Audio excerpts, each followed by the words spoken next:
Ashama akkam jirtu fayyaa keessanii nagaa keessanii jirtu fayyaadha. Shurrubbaani ka kaamera finni naannana jala tan jira garuu jechuudha. Sarara dabaree jechuudha fayyaa keessanii nagaa keessanii jirtu jira nuyi gooftaa keenyaaf haa galatu.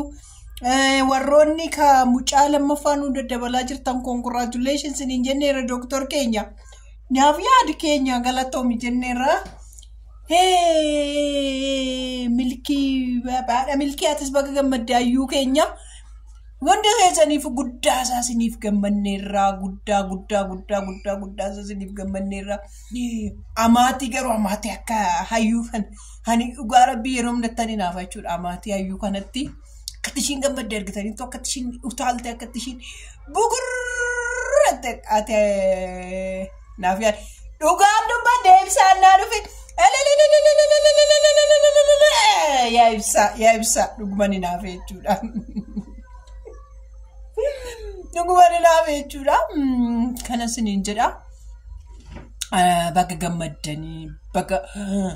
dubara lammaffaa argachuudhaaf karaa irratti qophooftanii buutanii yaa doktorii keenya siniin jedha dhugaa rabbiin baay'een gammade hin bareedanii dhugaa baay'ee bareedu baay'ee namatti tolu Oga anan baay'ee natti tolan jira. Warri gammachuu namaas hin gammachiisu, warri argachuu namaas hin gammachiisu. Congratulations jedhanii Dr. Naafyaadii fi haadha milkii wayin hayyuttiidha. Ani irratti gadhiifame immoo hayyutti haadha milkii jedhu irratti kanaaf beebii shaaworii isaanii wayin immoo akkaataa maqaa saala beeku dulko jolle saala beeku majaluun jedhu garuu amma kuno saala beeku fiinya samaawi fi siimaa wannoo damma tokkotu namaa dhaabbata gabara keenya jechuudha akkasumas tolfa keenya laalanii bara kun jedhu waggaa meeqadhaan hin jettanii yeroo maal ijoolleen siniin jedha itti fufee jechuudha qoosaadhaan mana qoosne mana kolfine warri kolfitanis warri gammadanis warri ittanis jechuudha amma kaa gara waggaan barri bara aaraadhaa barri kuni bara noodha warroonni heebba barbaadan qofa jechuudha nama meeqan barbaada nama eebba barbaadu jechuudha nama eebba barbaadu nama 15 barbaada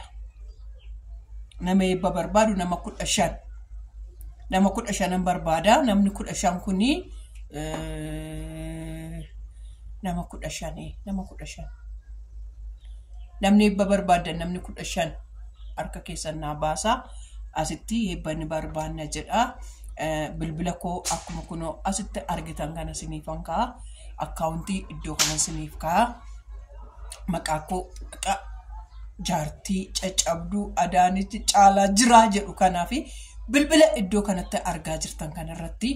warroonni waaqayyo sin eebbisee warroonni waaqayyo harka keessan sin eebbisee qabeenya keessan sin eebbisee fayyaadhaan sin eebbisee hundi keessan jechuudha yoo haadha eebbaati hoolaa bittanii haadha eebbaasi qofaa binne jedhaatiin attimaa warri moo haadholii akka eebbuutii fi bitii nu eebba barbaannaa nu eebbisiisinaan jettanis bilbilaa fi akkaawuntii siniifan kaa kanarratti bilbilaati haadholii nu eebbisiisii heebba barbaannaa heebba argachuu barbaannaa bara 2018 kana eebba isaa barbaannaa haadholiin keenya akka lapheerraa nu eebbisan jettanii akkaawuntii kanarratti waaqayyo sin eebbisiisee waaqayyo siniif kenne amma maaksanyoo fi sanyoo qofaatti maaliif roobiin ayyaanadha waan ta'eef roobii bibbinne bilbillee maaliif bakka adda addaa jiru waan ta'eef isaanii bilbilee totti kennuudhaaf kanaaf siniin jedha namoota waaqayyo sin gargaare viidiyoon kun har'arraa kaasee bu'a waan ta'eef warroonni har'a armee keessanii erguudha jettanii karaa irratti qabattanis warroonni immoo akkasumatti jechuudha warroonnis immoo bilbila kee barbaannee haadha eebbaanaan jettan oro Ingiliz namicha isa UK jirtu sun jechuudha atis bilbila koo asumaan fudhadhu siniin jedha hundi keessanuu warroonni harki keessan waaqayyo sin eebbise waaqayyo sin diriirse adaraa keessan haadholii wayin indaanqoo warroonni indaanqoo bituu fi dandeessan indaanqoo warroonni shunkurtii maayyoo walitti akka bishaanii timaatimiidhaan walitti kukkutatanii ajeetti guyyaadhuma tokko gammadan jettanis akkuma isinitti tole akkuma waaqayyo isin eebbise birrii dhibba zayitii meeqadha zayitii leetirri tokko leetirri takka jechuudha 250 jechuudha zayitii leetirri tokko 350 leetirri takka jechuudha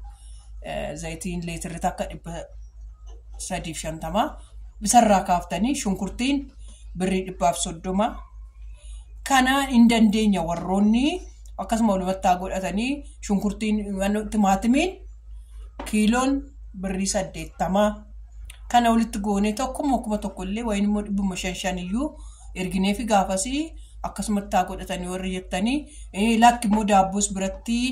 bitatanii daabboos atoshatanii daabboos bitii fi eebbuu naan jettanii daakuun kiiloon tokko 115 na biratti jechuudha. Naannoo koo qofaan sinitti muu danda'a.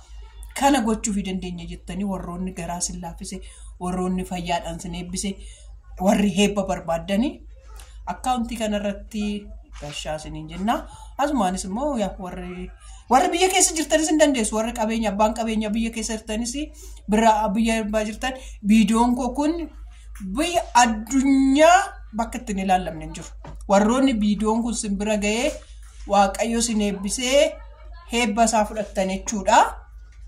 Maabraatiin dhufee jidduutti jechuudha fiigee deemee maabraatiin dhufee lakkaa istoofii waxiirri hojjetaa jiru naan bade achi yookaan kasalarra godhee jidduutti bululululululul ennaan fiigee deemee jechuudha. Kanan sinin jedha warra kanarra maalan sinin jedhare immoo haadha eebbaatiif anoolaa bittanii haadha eebbaa olaa sii binne olaadhaaf sii erginee naan jedha. Ani indaanqoo haadha eebbuu indaanqoo sii binne jettanii indaanqoodhaaf sii ergee jedha. Warri immoo bunaaf naaf ergameera daabboof naaf ergameera yoodhuma eebba barbaadan warroon immoo haadha eebbaa maal jechuudha foon kiiloo tokko kiiloo lama sii binne jettanis foon kiiloon tokko birrii 200 kiiloo tokkos kiiloo lamas bitadhu jettanii ayyaana kana faa godhito akkasitti diimina murachaatis si ilaaluu barbaanna naan jettanis anaafis qobaattan jettan jechuudha wayin immoo kanuma siniin jedha kaasinitti baay'isee kadhattu wayinaan naan siniin jedha warri eebba barbaadanis sinin eebbisiisaa kanuma sinitti machuu sinitti dhaammachuu dhufee achumaanis immoo naaf yaadii fi hayyuudhaaf bakka congratulation jenneerraa